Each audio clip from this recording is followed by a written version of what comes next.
The Great Snow, the 21st solar term in the Chinese calendar, typically falls around December 6th or 7th, signaling the onset of deep winter. This period is characterized by a significant drop in temperatures and increased snowfall.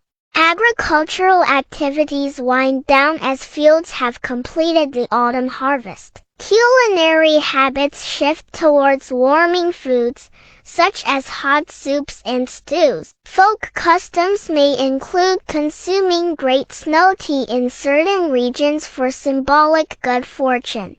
Traditional Chinese medicine emphasizes adjusting diets and lifestyles to counterbalance the effects of cold, recommending warming foods and proper clothing.